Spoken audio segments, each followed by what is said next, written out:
Hi, MS and HS science teachers.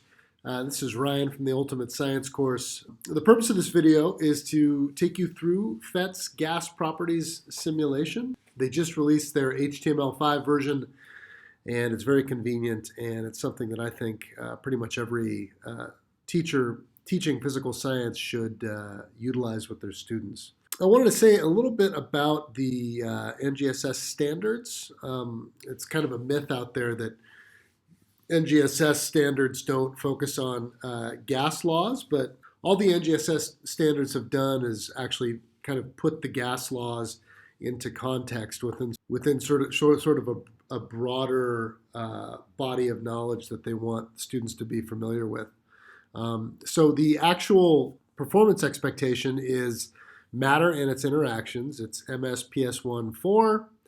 And in it contains pretty much particles, properties of matter, temperature, kinetic energy of particles, and then pressures in there as well.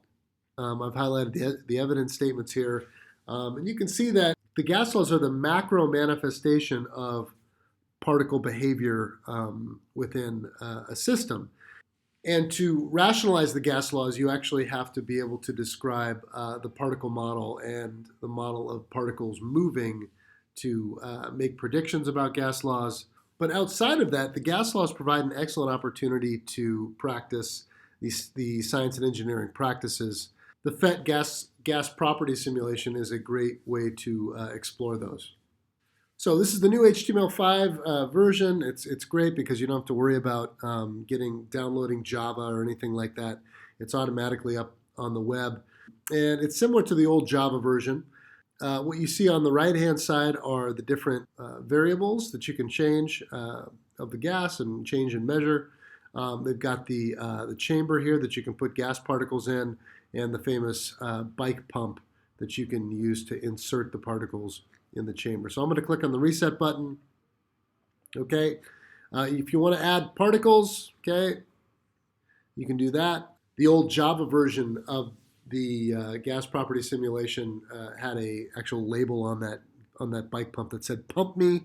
This is really powerful for students because students can actually see the particles moving around, and they can actually observe them.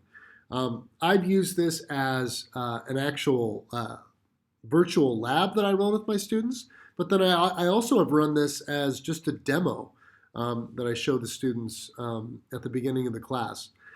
So it's a really powerful visualization. Okay, you can change the size of the box.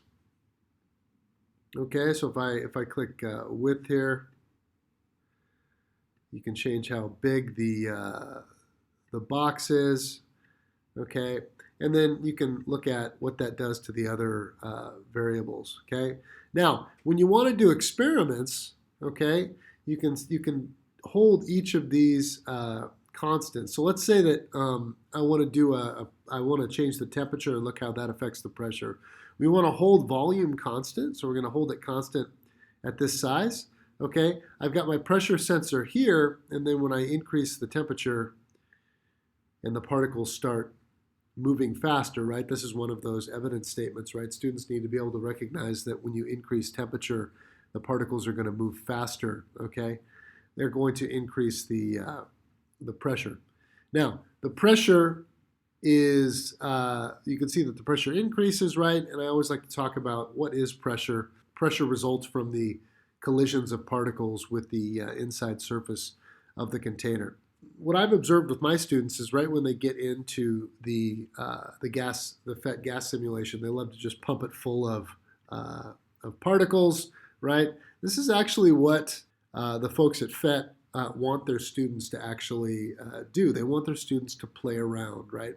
That's the first thing that they should do. Whenever I have this activity for my students, I always tell them to click on everything and play around. And a lot of times students will sit here and play with the simulation for 5 to 10 minutes just on their own without you asking them to do anything. And that's pretty cool. Warm feedback, the PhET Gas Simulator shows particle motion really well. You can work on it as a lab or a demo. Some cool feedback is that the HTML version is not quite as realistic as the old Java version. As I mentioned before, this is a great activity to do with your students. I actually have put a link down in the information box below that you can click on and download the PDF version of what I give to my students. It's absolutely free. Go ahead and hit that like button, subscribe to the channel. If you get on my email list, I'm always sending out new activities that you can download for free.